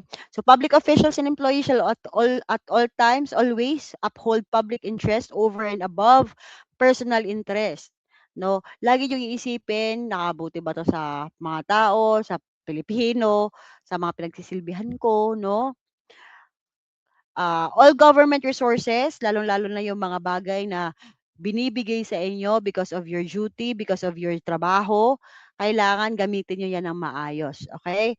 So all government resources and powers of their respective offices must be employed and used efficiently, effectively, honestly, and economically, particularly to avoid wastage in public funds and revenues. So tatandaan yung mga bala, baril, papel, pintura, everything na binibigay sa inyo because of your job, ay galing po yan sa public funds. Sa lahat ng mga taxes natin, o tax mo rin, tax din ng ibang tao. Okay? So, if binibigyan po kayo ng mga bagay-bagay, pera, o di kaya mga materials, you use it efficiently and effectively. Huwag kayong magsasayang.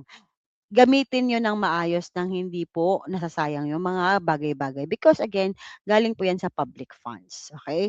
Tatandaan again, public office is a public trust. Nandiyan po kayo sa posisyon, nandiyan po kayo sa trabaho na yan, sa ranggo na yan, sa trabaho niyo na yan, sa service because pinagkatiwalaan kayo ng mga tao. So, kailangan gawin niyo na mabuti ang trabaho niyo. Okay? Next. Oops, nasaan na ako? Number 2 is professionalism. So public officials and employees shall perform and discharge their duties with the highest degree of excellence. Hindi yung, okay na yan. Wag yung, wag yung mediocre, no? Yung, okay na yan, no? Kailangan ipakita nyo kung ano yung the best na pagkaka-conduct ng trabaho nyo. Tama, gagawa ka ng report, okay na 'yan. Puwede mo namang i-check muna sa AI kung meron pang kailangan i-improve 'no, kung meron pang mas magandang gawin 'no, para lang mas professional at excellent yung trabaho. Kung alam mo namang may mali pa, 'wag mong ipapasa muna, 'di ba? Tsaka kung alam mong pasahan na in the future, gawin mo na ngayon. Highest degree of excellence, 'wag yung, "Okey na 'yan," na. So, professionalism, intelligence, and skill. That's why nga 'di ba, meron talagang eligibility. 'Pag kayo ay papasok sa isang public service, kailangan may eligibility because that's how they measure kung kaya mo bang gawin yung trabaho mo. May mga interviews, may mga aptitude, agility test, aptitude test to check if you really know your job. Kapag pinasok ka ba namin dito, ikaw yung hinire namin, can you really do your job? Alam mo ba talaga yung gagawin mo or kailangan ka pa naming turuan kasi wala kang alam, 'di ba? So, when you discharge your duties, gawin niyo ng maayos, gawin niyo ng, "Alam ko 'to talaga kasi talagang pinag-aralan ko 'to." Mga gano'n, okay? So, they shall enter public service with utmost devotion and dedication. They shall endeavor to discourage wrong perceptions of their roles as dispensers and peddlers of undue patronage. So, ikaw, when you become a jail officer, you perform your duty with excellence, be courteous and responsive, and act promptly on public transactions. Oh, kung ikaw ay makakapasok sa service, make sure planchado yung mga suot mo, on time ka, 'di ba? Kasi that's part of being professional. Aka naman gusot-gusot pa yung uniform mo, walang laba-laba, ang baho-baho mo pa. Okay? So, that's part of professionalism. Next, justness and sincerity. So public officials and employees shall remain true to the people at all times. They must act with justness and sincerity. Walang discrimination, no? So tatandaan lang na when you are a public officer or employee, official and employee, remain fair, no? Huwag kang magdi-discriminate ng tao just because mahirap sila, no?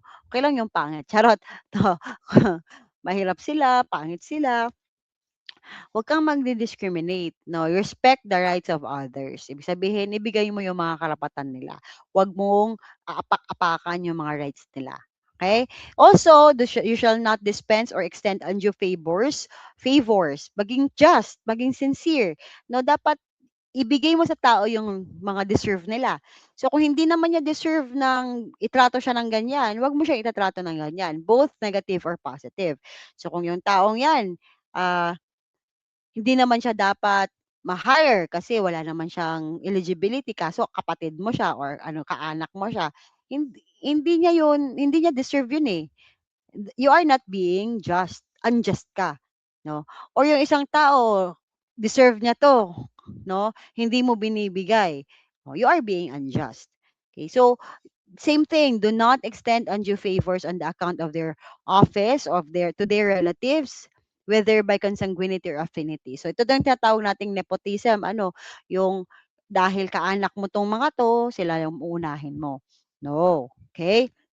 So again, remain fair, avoid discrimination, and avoid nepotism. No, wag kang magbibigay ng undue favor sa ibang tao, lalo hindi naman nila deserve. They're not qualified for it. Okay? For political neutrality, very, very easy. Wag ka lang pong maging neutral ka lang. Gitna lang tayo, no? Wag kang magdi-discriminate dahil hindi kayo pareho ng hindi kayo pareho ng sinusuportahan na politiko, wag magdi-discriminate, no? Wag kayong mambabastos, serve pa rin kayo 'no. Halimbawa yung isang PDL, nalaman mo supporter ni ganito, eh, ayaw mo yung politiko na yon 'no. Ngayon hindi mo na siya you are not providing the same service na binibigay mo sa ibang PDLs, 'no. Hindi puwedeng gano'n. Kailangan labas po yung political party affiliation or preference pagdating sa trabaho, okey? Next, so political neutrality napaka-basic lang 'yan, basta tungkol po 'yan sa politika. Kailangan ah, hindi ka nakikitang sumusuporta publicly ha, puwede kang sumuport but not yung to the point na gagamitin mo yung posisyon mo, 'no, yung uniform mo sa pagsuporta. And to the point na babasusin o hindi ka magpo-provide ng service dahil magkaiba po kayo ng sinusuportahang politiko, okey? Political neutrality, gitna ka lang. Number 5, responsiveness to the public. So, siyempre, when you're a public officer, may mga taong lalapit sa inyo for a specific requirement, a specific document, no? Assistance.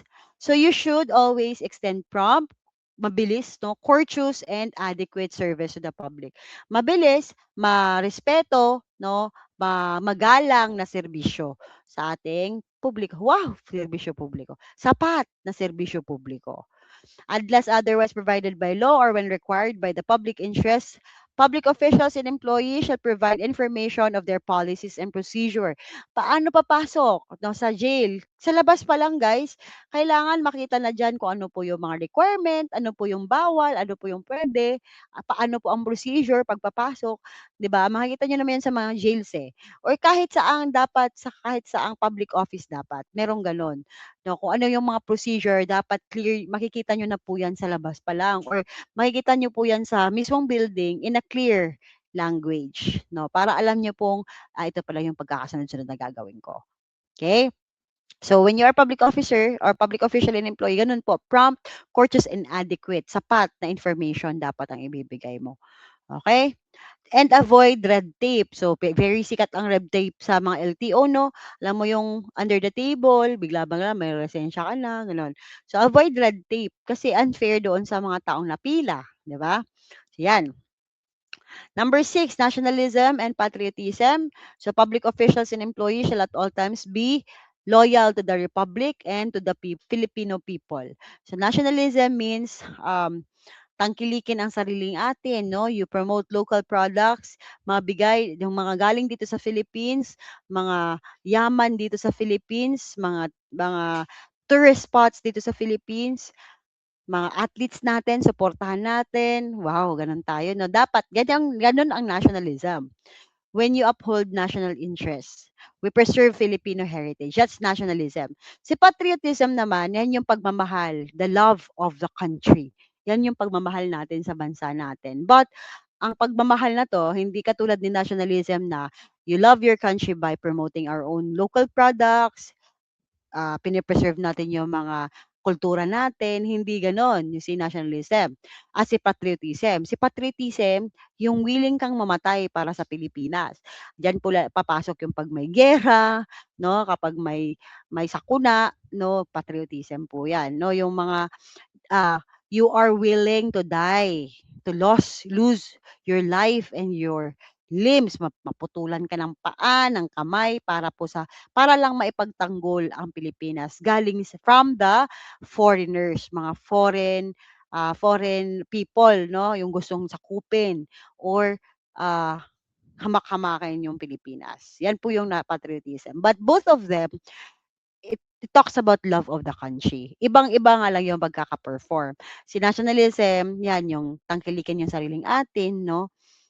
Si yung i-preserve, ipakilala pa lalo yung kultura nating mga Pinoy. Si patriotism, ayan po yung pagtatanggol na sa Pilipinas. Okay. Next, commitment to democracy. So, democracy ibig sabihin yung kalayaan natin ngayong bumoto, kalayaan nating masunod kung sino yung gusto nating maging presidente or mamumuno sa atin. That's democracy. Wala po 'yan during the time of Ferdinand Marcos Sr. because panahon po niya dictatorship po tayo. Ibig sabihin siya ang masusunod. Wala tayong karapatan na mamili. Siya lang, okay. So, no nung nung time ni Cory 'no, nung nagkaroon ng, Philippine Revolution 'no, yung the Bloodless Revolution noong 1986, okey, nagkaroon tayo ng democracy. So, dahil ine-enjoy pa natin siya ngayon from 1986, 1987 na-e-enjoy pa rin natin yang democracy kaya nakakaboto pa rin tayo ng mga officials 'no, na-enjoy pa rin natin 'yan. So dapat when you become public officials and employees, you should commit to democracy. Kailangan nating i-preserve yung democracy na 'yan. So public officials and employees shall commit themselves to the democratic way of life and values, maintain the principle of accountability and manifest by deeds the supremacy of authority of civilian authority over the military. So pag commitment to democracy, tatandaan, supremacy of civilian authority over the military. Okay? Mas mataas po palagi ang civilian kaysa kay military. Manifestation po, ang palatandaan natin na mas mataas palagi ang civilian kaysa sa militar is our president is civilian. Okay, hindi po pwedeng maging president ka tapos military ka din. You need to resign. Kung ikaw po ay sundalo ngayon, kailangan mag-resign ka muna sa pagiging sundalo mo bago ka tumakbo bilang presidente. Kasi kailangan always po ang president ay civilian, okay. Ang mga militar, they are our protector 'to, hindi sila kalaban, they are our protectors. Nandiyan sila to protect us 'no, at ipagtanggol or i-protect din yung ating sovereignty, yung kalayaan natin at i-protect din yung ating territory, okay. Kaya nga 'di ba yung mga militaries, they are the army, the navy, and the air force. So pang-kabundukan, panghimpapawid 'no, at saka pangkaragatan. So they are there to preserve or the integrity of our national territory. Okay, that's commitment to democracy 'no, yung ating kalayaan, yung puwede nating panagutin yung mga puwedeng, 'pag may ginawang mas mali or kasalanan yung isang public official, puwede nating panagutin 'yan kasi we are in a democratic country, okay. Then, they shall at all times uphold the Constitution and put loyalty to the country above the loyalty to persons or party. So, commitment to democracy, part of that is kailangan loyal ka sa konstitusyon. Loyal ka sa batas, hindi ka dapat loyal sa isang tao. Hindi ka loyal kay president, hindi ka loyal kay governor, congressman. Kasi kapag loyal ka kay governor at gumagawa na ng kasalanan or krimen si governor, dahil loyal ka sa kanya, siya pa rin ang susundin mo. But if you are loyal to the constitution or to the law, kung alam mong mali na yan, hindi na yan nasunod dun sa batas or sa konstitusyon, kahit na friend mo pa si governor, hindi mo na susundin siya. Kasi alam mo na mas tama si konstitusyon. Lumalabag ka na sa batas, sir, eh. Lumalabag ka na sa konstitusyon natin, may naapakan ka ng mga rights. So, bawal kang maging loyal sa isang tao. You need to be loyal to the law and to the Constitution of the Philippines. Mas yun po yung tama. Yun nga ang problema ngayon guys, eh, 'no, diyan sa laban-laban Duterte, BBM, 'no. Yung mga tao parang kasi ako, baka Duterte ako. But kung may nakikita na akong mali na ginagawa, bakit gano'n, bakit ganyan, may mga pockets na aayaw ko siya sa gano'ng point. Pero gusto ko pa rin siya as a tao. Gusto ko pa rin siya as the president that we had, 'no? Pero yung part na 'yan, ayoko siya. Kay BBM, ayoko kay BBM, but may mga times na may mga ginagawa siyang mga projects na okay sa akin, o okey ako dun, 'no? Hindi 'Wag kang hindi dapat ang tao kasi parang blindly nagfa-follow, no? Yung fina-follow nila yung tao just because of the name, hindi dahil sa mga ginagawa ng mga taong yun. So you can disagree, no? Kahit idol mo yung taong 'yan, kung may feeling mo ay halimbawa idol mo si Robin Padilla, 'di ba? Sobrang sikat naman talaga siya. Wow, napaghahalataan yung edad. Sikat naman talaga siya before, 32 ako. Sikat naman talaga siya before, pero 'pag may nakita kang may ginawa siyang mali, hindi sa pulitika yung mga halimbawa nagjojowa siya ng marami-marami ganyan, ayoko siya sa gano'ng point. We can always disagree naman, 'di ba? Hindi kayo dapat ako, yun yung sinasabi ko, huwag tayong magfa-follow sa isang tao na blindly fina-follow natin siya, na kahit may mga ginagawa na siyang mali, labag sa batas, siya pa rin yung idol natin. Okey, 'no, idol mo siya but hindi sa lahat ng palagi, hindi sa lahat ng panahon. Lalo na kung may nilalabag niya na yung konstitusyon or nilalabag niya na yung batas, gano'n naman, 'di ba? Yung mga idol ko, sino ba yung idol ko nakaraan? May mga gano'n guys 'no. So, gano'n din when you become public officials and employees, huwag kayong maging loyal sa isang tao. Titingnan niyo pa rin yung mga batas. Kahit gaano mo 'yan ka-close kung nalabag na siya ng batas, huwag gano'n, kausapin mo, 'di ba? 'Di ba? Kung meron kang right to do that, 'no. But tatandaan niyo 'no, mapapahamak ka diyan, 'di ba? You should at all uphold the constitution and put the country above, be loyal to the country, not to the specific person or party. Okay. Next, simple living, napakasimple. Dalawa ang pinakamabilis lang talaga diyan sa ano, simple living at saka political neutrality. Yan talaga yung dalawang sana yan lang lumabas sa exam, gano'n lang sinasabi. Madalas lumalabas yan sa simple living. Aray ko ang sakit ng likod ko guys. I'm going old. Charot. Public officials and employees and their families, so hindi lang ikaw but also your families 'no, shall lead modest lives appropriate to their position and income. So ganito yung income mo, tapos yung buhay mo ay yung sakit ng likod ko guys. Yung lifestyle mo 'no, pang-milyonaryo ta's ang sahod mo 29,000 pesos. So wala ka ng ibang ibang pinagkakakitaan, palamunin din lahat sa buhay mo, wala din sila ibang pinagkakitaan, maki-question ka talaga diyan. Itong simple living will, ah, save you from being investigated. Na 'pag may mga kaperahang nawawala dahil simple lang naman ang buhay mo, medyo makakatulong sa'yo 'yun 'no. But still kung may investigation, masisilip at masisilip kung may ginagawa ka talagang mali 'no. So, but ayun nga, dapat pantay 'no, dapat you live within your means. Kung ganito yung sahod, ganito yung income, ganito yung posisyon mo, then just live within your means, okay? Do not indulge in extravagant or ostentatious, ano ba, ostentatious display of wealth. So, wag mo masyado ipakita yung kayamanan mo, no, na sobrang dami. Mga nakaw pala, okay? So, lead modest life, simple living lang. Next, duties of public officials. So, very important itong sa SALN, no? Lagi siyang lumalabas. So, act promptly on letters and requests, submit annual SALN, process documents efficiently, act immediately on complaints, and avoid conflict of interest. So, paano yan? All public officials and employees shall within 15 days from the receipt thereof. So, 15 days po ha. Pagka-receive nyo po according to RA 6713, pagka-receive nyo po ng isang request, letter, no, telegrams or means of communication, dapat within 15 days makapag-respond na kayo diyan, okay? Ma-replyan niyo na po yung mga letters na 'yan. Okay? And dapat do'n sa reply niyo dapat nakalagay na rin do'n yung gagawin niyong, action regarding their request within 15 days. Okay, ano pa? All heads and other responsible officers or of offices and agencies of the government shall, within 45 days, working days, by the end of The year render a performance report. Yung annual, every year yan siya. So, 45 working days from the end of the year. So, nag-year end na, within 45 days, kailangan mag-submit po ng report. Then, ito, ang isa sa mga requirement po na statement ng RE 6713 is the SALN or Statement of Assets, Liabilities, and Net Worth. So, ano po nakalagay sa SALN, ma'am? Assets, lahat ng meron ka, mga ari-arian, pinagkakakitaan, mga alahas, lahat ng assets or lahat ng ari-arian na meron ka.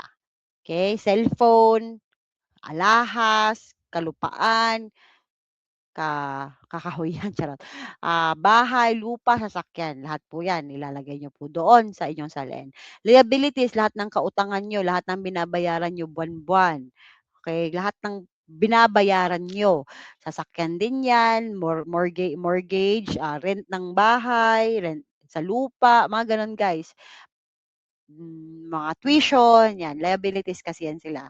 And then, siyempre assets minus liabilities is equal to net worth. So kasi tinitingnan, ito yung meron ka, ito yung binabayaran mo, ito na lang natitira sa'yo, paano ka mabubuhay? So kung yung net worth mo ganitong amount lang, tapos ang buhay mo sobrang extravagant, sobrang yaman-yamanin kayo, 'di ba? Questionable 'yon. So diyan kakaroon ng investigation about corruption. Okay? So SALN is being submitted every year, okay? But hindi lang every year. Pagpasok mo sa service, pagsa-submit ka, then every year, habang nasa loob ka ng service, and then pag aalis ka na, magsa-submit ka pa isang beses. Kailan yan, ma'am? So ito, pwedeng lumabas to. Ang SALN po, within 30 days after assumption. So, halimbawa, ngayon ka po nakapasok sa service, ay start mo na talaga ngayon. You are given 30 days from today to submit your SALN. That's to check ano ang meron ka ngayon, ha? Kakapasok mo pa lang. Ano yung mga meron ka, ano yung mga binabayaran mo now, ano yung net worth mo now, nakakapasok mo pa lang. And then every year after that, you will be submitting your SALN on or before April 30. So March pwede, February pwede, basta on or before April 30 every year thereafter. So tinitingnan din diyan, ano na yung mga assets and liabilities and net worth mo while you are still in the service. And then, pag aalis ka na, within 30 days after naman. So, kung nag-resign ka, ngayon yung effectivity date, from today, you are given 30 days para mag-submit ng SALN for the last time. And that's the last time talaga. Kung hindi ka naman nasa public service nagtatrabaho. So, remember 30, 30, 30. 30 days after pagpasok or assumption of office, April 30 every year thereafter, and 30 days after ulit ng iyong pag-alis sa trabaho. 30, 30, 30. Okay? Okay. Okay, disclosure of business interest. So, tatandaan nyo, kailangan nyo ding i-disclose yung mga financial connections nyo, mga relatives nyo sa service, kung sino-sino po yung mga relatives nyo sa government pala. No? Kung meron kayong relative to governor, may relative kayo na sundalo, police, or judge sa RTC, mga ganon. You need to disclose all of them and business interest para po maiwasan yung conflict of interest din. Kasi papahawakin namin kayo nito, magkapatid pala kayo. Maiwasan natin yon. Hindi na ibibigay sa inyo yon. Okay? Next, process documents and papers expeditiously. So all official papers and documents must be processed and completed within reasonable time from the preparation thereof and must contain as far as practicable not more than 3 signatories. So kung kayo po ay magkakaroon ng document na kailangan pipirma si ganito, si ganyan, si ganyan, dapat 3 lang, not more than 3. Pwedeng 2 lang, but hindi po pwedeng 3, pero hindi po pwedeng lumagpas ng 3 yung mga pipirma kasi para mabilis din yung pag-release ng document. Okay? So, in the absence, kapag wala po yung isa sa pipirma, yung next officer in rank po yung pwedeng pumirma nun. Shall be signed for and in their behalf. Next, act immediately on public's personal transactions. So all public officials and employees must attend to anyone who wants to avail himself of the services of their office. So kung may tao po na pumunta doon para kumuha ng documents, para kung ano man yung, kami, pumunta kami sa jail before because kailangan namin mag-conduct ng research. So yung mga personal naman doon sa jail, na-assist naman sila, nag-a-assist, nagbibigay sila ng instruction, ito po yung mga kailangan, ito po ma'am, ito po yung email address, dito po yung i-submit, "Ma'am, kailangan po natin ng approval from the regional office," mga gano'n po, 'no. So, kapag may mga tao na pupunta sa offices niyo for any services, you need to assist them, 'no, promptly, immediately, expeditiously. Mabilis po dapat ang inyong assistance sa kanila. Next, make documents accessible to the public. So all public documents must be made accessible to and readily available for inspection for public within reasonable working hours. So hindi tayo masyadong ano dito pagdating sa jail, no? But if may mga required or may nire-request po ng mga documents na dapat naman talaga makita ng public, then they should be available for inspection during working hours. And then mga bawal, almost done guys. So mga bawal naman pagdating sa 'pag ikaw ay public officials, mga bawal mong gawin, prohibited acts, no, and transactions. So public officials shall not have financial interest in transactions they handle. So halimbawa, meron kang hawak na PDL, no, or merong gagawin na extension ng jail. Hindi ka pwedeng may financial interest doon. For example, yung kapatid mo engineer or ikaw ay engineer ka tapos jail officer ka pa. Hindi pwedeng kasama ka sa magbibid kung sino ang gagawa nung trabaho, yung extension. Kasi that's financial interest and magkakaroon ng conflict. No? Kumbaga, ikaw ay jail officer na pwedeng mag-approve nun, tapos ikaw din yung ikaw din yung engineer na magkikita doon kung ikaw mag-a-approve, 'di ba? So kung alangan naman magbibid ako din yung mag-a-approve, parang tanga ako nun, 'di ba? Parang inangkin ko na lahat ng kayamanan sa mundo 'pag ginawa mo 'yon. So kapag may conflict of interest, 'wag ka na makikialam. Dapat wala kang financial interest sa mga transactions na ikaw po yung may hawak or ikaw mag-a-approve. So you shall not accept gifts related to official duties. So kung may trabaho ka, hindi ka dapat tumanggap ng mga malalaking regalo. Okay? Pag mga ano lang, mga of small value lang naman, no? Okay lang, mga plaque, mga mga ano ba 'yan, mga memoranda lang ba, memoranda. Ano ba 'yan, yung mga souvenirs lang, okey lang 'yun. Pero 'pag malalaking amount na, hindi puwede. Sasakyan, 'no, bawal 'yun, okey? Lalo na kung yung ginawa mo is trabaho mo naman talaga. Kasi para kang nagpapasuhol kasi dun, okey? Engage in private practice unless authorized. Halimbawa, BGMP officer ka, ta's nagtuturo ka din sa college, pero wala kang permit to teach, bawal po 'yun. Kailangan kapag ikaw po ay may trabaho sa public, kailangan kumuha ka pa ng permit to teach para makapagturo ka sa schools, 'no? Kasi parang nagdo-double compensation ka nun, kumikita ka na sa jail, sa BGMP kumikita ka pa sa labas. Especially kung during the time na nagtuturo ka dun sa labas, dapat naka-duty ka sa jail, 'di ba? Oh, sumasahod ka dun kasi akala nila nagdu-duty ka tapos sumasahod ka rin dito sa school because nagtuturo ka. Bawal po 'yun. That's what we call moonlighting. Yung dalawa po yung gumagawa ka po ng trabaho sa labas, kahit na ikaw po ay may trabaho din sa public. So, bawal po 'yun. Then recommend private enterprise to clients. So, yun nga, 'no, yung may kilala ka na may mga businesses na ganito, during bidding time, 'no, sinasabi mo, "Sila na lang kunin," o, "Kayo na lang po," 'no, "Sila yung kunin niyo para dito sa project na 'to." Tapos kukuha ka ng ano, komisyon, mga bawal po 'yan. And since you are in the public service, may hahawakan po kayong mga tao, may mga maha-handle po kayong mga tao, may mga personal information kayong makukuha or yung mga detalye guys na confidential in nature, hindi niyo puwedeng ikuwento 'yan sa iba. Kasi nga, you should not disclose confidential information. Mga kaso, mga ginawa, mga pangalan, phone numbers, addresses, 'no, ng mga PDLs or yung mga bisita nila, they are confidential in nature. Bawal niyo pong i-disclose 'yon. Okay? So those are the prohibited acts and transactions. Aha. So, yun na yan siya, diniscuss ko na siya. Public officials and employees shall not directly or indirectly have any financial or material interest in transaction requiring the approval of their office. So, outside employment, bawal din yung mga trabaho outside sa serve ko sa government. Kung may trabaho ka sa government, unless authorized by law ha, na okay lang na may trabaho ka rin dito. Lalo, wala ka namang trabaho ng Saturday, Sunday, no?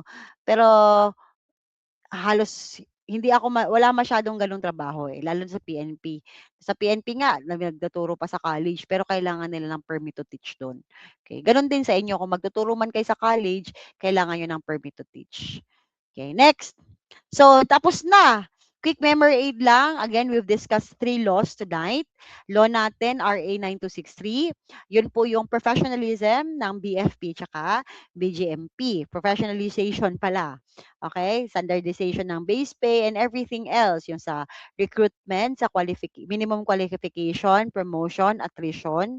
So, yun po yung mga nakalagay dyan si RA 9263. Pagdating naman natin sa RA 9592, tatandaan lang natin yung 5-year reglementary period, yun po yung nag-amend doon sa ating RA 9263 na dahil kailangan na namin ng graduate, eh hindi pa rin kayo tapos, by 2009 ito, no? Si 9263 was 2004. 2009, nag-extend sila ng another 5 years. Hanggang 2014, kailangan makagraduate na sila. And then RA 6713, it talks about the ethical standards in public service. So ito po yung mga dapat mga bawal gawin at dapat na gawin or kilos ng isang public official or employee. Okay? So I hope you've learned something tonight, especially naging klaro, naging mas madali ang tatlong batas na yan, hindi na nakakalito. 9263, 9592, and 6713. So, do you have questions before I let you go? Before I let you go, I want to stay. Ano? Sabihin mo, sabihin mo. Okay. So, kung wala naman, so I will leave you with this. Ano ba to? Ano ba tong nandito? Quote. Sarili kong quote to, no? So, lagi ko tong sinishare sa mga reviews. So, stay steady in your efforts. You are now on your 8th day. 'Di ba? So, tuloy-tuloy niyo lang 'yan 'no, yung efforts niyo, umattend, mag-aral, makinig, magsulat, mag-review, magpuyat 'no. Stay steady on your efforts. Magkakaroon ng ano 'yan, bunga 'yan. Then trust your preparation. I always say we are doing our best para tulungan kayong pumasa. So, kung you are doing your best, we are doing our best too. So, magtiwala kayo diyan sa tandem natin.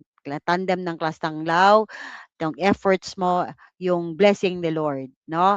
Trust in that. Trust na magtiwala ka kasi hindi ka naman nagpapabaya eh. So trust in your preparation and then just pray for strength and wisdom to finish strong, no? Magdasal ka din. Lord, nakikita niyo naman yung mga sacrifices ko, no? Tulungan niyo po ako. Gawin niyo pong sponge yung utak ko, yung masyadong absorbent, no? Parang cotton, parang sponge. Hindi yung sponge namin sa bahay, Lord, ha, nawala na. 10 years na atang ginagamit paghuhugas ng plato, no? Yung sponge na bago, 'di ba, absorbent masyado, mga cotton. Lahat ng tinuturo naa-absorb at 'pag piniga, lumalabas din, nare-retrieve mo 'yan, 'no. So magdasal, 'no, na matapos niyo 'tong review and then matapos yung exam ng alam niyong papasa kayo, okay. So thank you so much for staying with me tonight. Stay with me tonight. And yeah, I'll see you again. Paano po mag-top notch, Shel? Ah Magbasa, magsulat. Very, very helpful po yung pagsusulat. Hindi ko alam kasi hindi ko alam kung anong klaseng learning style meron ka. Kasi meron tayong mga learning style guys yung naaalala mo pag sinusulat mo, or mas naaalala mo pag naririnig mo, or mas naaalala mo pag nakikita mo. You need to know your strength. Kasi ako, nung ako po ay nagre-review sa board, sa lahat ng inaral ko, nakikinig ako. May time na hindi ako nanonood, nakikinig ako kasi naglilinis ako ng bahay, naghuhugas ako ng plato, no, or nagbubunot, nag nag-ano ba, ah, nangguna ba? Hindi naman yung nangguna, yung nag-aano ng damo. Hindi ako nagdadamo, yung nag-aano ako ng damo sa likod. No, so yung phone ko, naka-on lang siya gano'n, nagdi-discuss yung lecturer 'no, nagdi-discuss siyang gano'n. So, there are times na 'pag nakikita akong question, naririnig ko yung boses ng lecturer. So, alam ko na audio learner ako. Tapos may times din na yung PowerPoint, 'pag may nakita akong question, yung PowerPoint kung paano diniscuss, yung mukha nung lecturer, yung boses nung lecturer, kung paano niya sinabi yung words, naalala ko, 'no. So, depende kung ano ka. Tsaka yung paano ko sinulat sa notebook, 'no, kung paano ko sinulat sa notebook yung words na yun, yung spelling, saan ko banda sinulat, sa taas ng papel, sa taas ng notebook, sa baba, sa gitna, sa baba, sa likod. Naalala ko siya ta's nakikita ko kung paano ko siya sinulat. So, you need to know saan ka dun sa mga learning styles na yun ta's yun yung gamitin mo, yun yung i-enhance mo siya. Kung alam mo na mas naalala mo yung boses nung lecturer, eh, di dapat nakikinig ka talaga. Kung alam mo na nakikita mo yung monitor, yung PowerPoint kapag 'pag may nakita kang words or question, kailangan nagfo-focus ka talaga sa panunood, 'no? Or 'pag alam mo na mas nare-remember mo yung mga bagay-bagay 'pag sinulat mo, kailangan nagsusulat ka talaga. So, effort talaga guys 'pag review. 'Pag gusto mo talagang mag-top notch, gusto mo top notch na 'tong sinasabi ko, effort talaga siya. Talagang kailangan mong kilalanin yung sarili mo. Tsaka lagi yung sinasabi, huwag kayong magpapa-zero sa isang araw. Lalo na ngayon 'no, kasi few days lang naman 'tong review niyo. Hindi puwede na, wag na muna. Ilang araw lang naman 'to, 'di ba? Huwag mo nang gawin yung, 'di naman ako a-attend ngayon." Ilang araw lang naman 'to, konting sakripisyo lang, 'di ba? Huwag kayong magpapa-zero sa isang araw. Huwag niyong hahayaang walang pumasok na bagong idea, concept, wala kayong natutunan sa isang araw.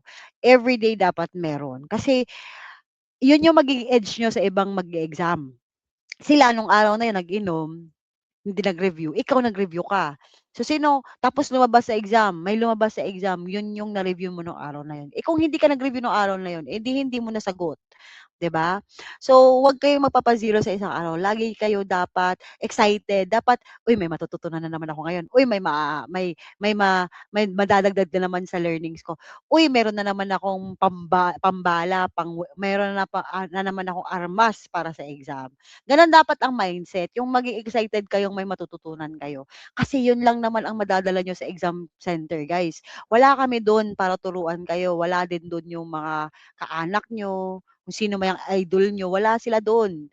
Ikaw lang at saka lahat ng papasok at nandiyan sa utak mo ang dala-dala mo. At siyempre yung guidance ni Lord, 'di ba? Yun lang. So, dapat damihan mo na ngayon yung pumapasok sa utak kasi sila po yung yan po yung puwede niyong ilabas pagdating sa exam. Okey? Okey. Okey. Okay, so yun lang naman 'no. So, thank you so much ulit sa pagsi-stay and I hope you've learned a lot and I'll see you sa 21 tsaka 22 for the Nelson Mandela Rules and the Rights and Privileges of the PDLs. Thank you so much. Have a great night. Charot. Binalik ko ba yung ano ko? Okey. Ba-bye na. Ba-bye na. Hi, Sir Kirk. I'll send you the PowerPoint pala.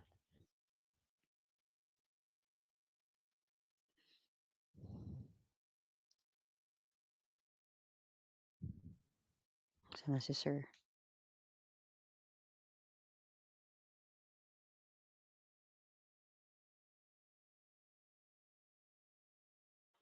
Bye guys. Thank you, thank you.